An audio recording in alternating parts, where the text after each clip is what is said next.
and today we are going to discuss about something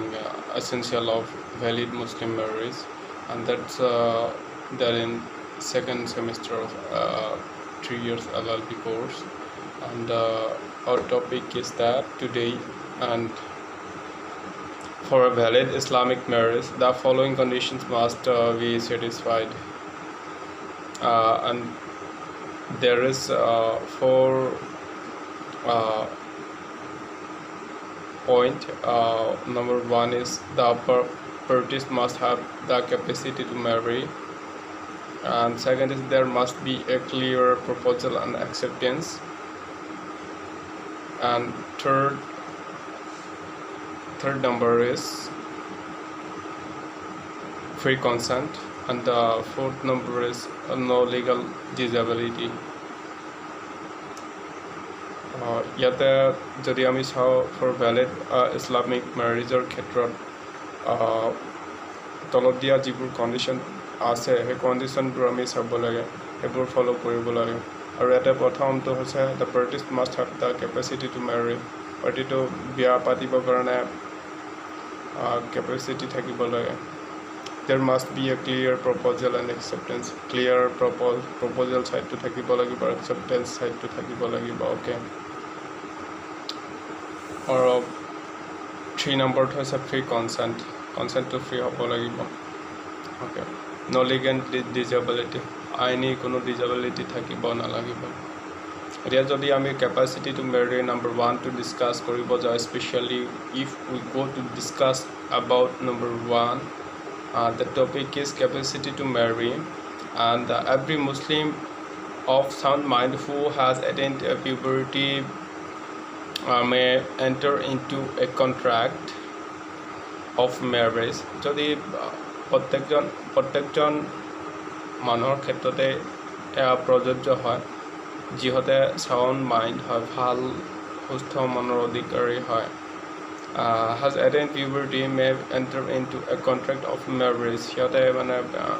বিয়াটো কণ্ট্ৰেক্টত আহিব পাৰে, বিয়াটো পাতিবৰ কাৰণে সিহঁতে চেষ্টা কৰিব পাৰে। And one thing is here, puberty means the age that which a person becomes adult. Okay, puberty মানে মানুহৰ যিটো পৌৰত্বৰ বিষয়ে কৈছে সেইখিনি বুজোৱা হৈছে ইয়াতে। capable of performing sexual intercourse and procreation of children, sexual intercourse কাৰণে capable হ'ব লাগে, এইখিনিও বহুত দৰকাৰী হয়। procreation of child, এইখিনিতো বুজি পাইছে নহয়। এতিয়া কথাটো হৈছে সুযোগ্য হ'ব লাগিব, মানে সন্তান জন্ম দিব পৰা নতুবা sexual capability থাকিব লাগিব। A person is presumed to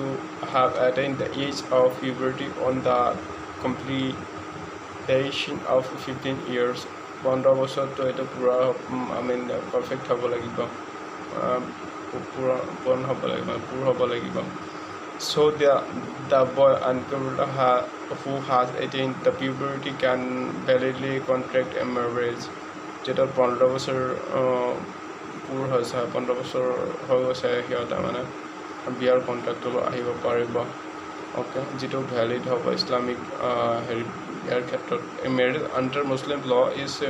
perfectly valid if the parties have attained puberty and satisfied all other conditions specified by the law. এতিয়া আৰু কোৱা হৈছে কি a marriage under Muslim law is perfectly valid. Okay, মেৰিজৰ ক্ষেত্ৰত Muslim law is perfectly valid if parties have attained puberty, okay, and satisfied all other conditions specified by the law. আইনৰ ক্ষেত্ৰত যিবোৰ স্পেচিফাইড কৰা হৈছে বিষয়বোৰ, সেইবোৰ কণ্ডিশ্যনবোৰ যি দিয়া হৈছে সেইবোৰ আগত ৰাখি কাম কৰিলে তো লফুল হ'ব। এটা কৈছে according to the Child Marriage Restraint Act 1929,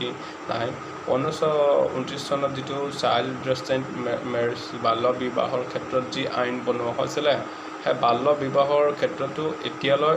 মানে আমি সমাজত যদিও চাই আছোঁ, এইটো সম্পূৰ্ণৰূপে প্ৰত্যেকজন মানুহে প্ৰত্যেকটো সমাজে হয়তো মানি চলা নাই, আৰু এনেকুৱা কেছবোৰ আমি নিউজ ৰিপৰ্টত আমি চাই আছোঁ কিন্তু আমি এইটো সমাজৰ যিটো কুপ্ৰথাটো আমি বন্ধ কৰিবৰ কাৰণে আমি হয়তো বাল্য বিবাহটো আমি কৰিব নালাগে যিটোৱে মানুহৰ শাৰীৰিক মানসিক ক্ষেত্ৰত বহুত আঘাত সানে হয়তো নেক্সট জেনেৰেশ্যনলৈ কম বয়সত বিয়া হ'লে সেই ল'ৰা ছোৱালী জন্ম হোৱাৰ পিছত তাতে তেওঁৰ পুষ্টিহীনতা নানানটা বেমাৰৰ সমস্যা আৰু যিজন মাক হ'ব গৰ্ভৱতী হ'ব তাইৰো সমস্যা এনেকুৱা নানানটা প্ৰব্লেম হ'ব পাৰে আৰু ইয়াৰ ক্ষেত্ৰত বহুত আগতে চিন্তা চৰ্চা নানান ধৰণৰ কৰি 1929 চনত মানে চাইল্ড মেৰেজ ৰেষ্ট্ৰেইণ্ট এক্টটো কৰা হৈছে marriage of male below 21 years of age and female below 18 years of age is child marriage যদি ল'ৰাৰ ক্ষেত্ৰত 21 বছৰতকৈ যদি কম হয় আৰু সেইজন ল'ৰা বিয়া পাতিব যায় তেতিয়াহ'লে সেই বিয়া চাইল্ড মেৰিজৰ আণ্ডাৰত আহিব মনত ৰাখিব আৰু ওৱান কণ্ডিশ্যন ইজ দেৰ আমি এইখিনি কথা আজিৰ সমাজত অসমীয়া সমাজত আমি এইখিনি বহুতে আমি চাব লাগে যিটো আমাৰ অসমত চলি আছে কেতিয়াবা ধৰক 18 ইয়াৰ্ছৰ তলৰ ল'ৰা ছোৱালীক বিবাহপাশত আবদ্ধ কৰোৱা হয় সেইখিনি সম্পূৰ্ণৰূপে আইনসংগত নহয় দ্য এক্ট প্ৰহিবিট ছাচ মেৰেজ এনেকুৱা মেৰেজ যদি 18 ইয়াৰ্ছৰ তলত ছোৱালীৰ বয়স আৰু ল'ৰাৰ বয়স 21 ইয়াৰ্ছৰ তলত হয় তেতিয়াহ'লে সেই বিয়াটো ভেলিড নহয় অ'কে এতিয়া কথা হৈছে কি ছ'চাইটিৰ প্ৰত্যেকটো নিয়ম দেশৰ নিয়ম আমি মানি দেশৰ অৰ্থাৎ সংবিধানৰ নিয়ম অ'কে এইটো মানি আমি চলিব লাগে আৰু নামানিলে সেইটোৰ বিহিত ব্যৱস্থা আইনৰ এটা লোৱা হয় The Act prescribes that for a valid marriage, the minimum age for male is 21 and female is 18. The parties who are violating the provisions of Child Marriage Restraint Act are liable to punishment. আগতে এটা কথা কৈছোঁ যিহেতু এই child যিটো provision দিয়া হৈছে child মেৰেজৰ ক্ষেত্ৰত যিহঁতে ভায়োলেটিং কৰে এইটো সিহঁতক নিয়ম মতে চাইল্ড মেৰেজ ৰেষ্ট্ৰেইণ্টৰ এক্টৰ মতে সিহঁতক কি কৰা হয় লেবেল কৰা হয় শাস্তি দিব কাৰণে Thus, if two Muslims marry before attaining the age prescribed under the Child Marriage Restraint Act, they are liable to be punished. শাস্তি দিয়া হয় কোনোবাই কৰিলে এনেকুৱা ক্ষেত্ৰত শাস্তি হ'ব এইটো সাধাৰণ কথা আৰু বাস্তৱ জগতত যদি আমি শিক্ষিত মনেদি ভাবোঁ চিন্তা কৰোঁ তেতিয়াহ'লে এইটো অট'মেটিক ওলাই আহে বাল্য বিবাহৰ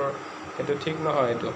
এনেও ঠিক নহয় নানানটা ক্ষেত্ৰৰ পৰা ঠিক নহয় আইনসংগতটো মুঠেই নহয় আৰু এইটো আমি কৰিব নালাগে এইটো আইনসংগত নহয় However, the marriage between two Muslims who have attained puberty is valid through they have violated the provisions of Child Marriage Restraint Act যদিও মানে এনেকুৱা হয় চাওক marriage between the two Muslim who have attained puberty যিহঁতে মানে like যদিও মানে বিয়া পাতিব পৰা হৈছে পৌৰত্ব পাইছে যদি বিয়া পাতিব কাৰণে হেৰি কৰিছে মুছলিম মেৰেজৰ ক্ষেত্ৰত কিন্তু 18 বছৰৰ তলত 21 বছৰৰ তলত হ'লে তেতিয়া বিয়াটো নহ'ব valid through they have violated the provisions of Child Marriage Restraint Act যদিও মুছলিম মেৰেজৰ ক্ষেত্ৰত কম বয়সতে বিয়া পাতিব পাৰে যেনে 15 ইয়াৰ্ছ হ'লে পিউবাৰ্টি হ'লে বিয়া পাতিব পাৰে তেতিয়া এইটো যদি 18ৰ তলত হয় তেতিয়াহ'লে চাইল্ড মেৰেজ এক্ট যিটো আছে সেইটো ভায়োলেশ্যন কৰা হয় ভায়োলেশ্যন কৰাৰ ফলত সেইটো আইনৰ আওতাত যায় আৰু এইটোৰ একশ্যনটো হয় চাইল্ড মেৰেজ ৰেষ্ট্ৰেইণ্ট এক্টৰ থ্ৰুত চ' এইখিনি আমি কৰিব নালাগে আৰু আগলৈ আমি আৰু পাৰ্টবোৰ দি আছোঁ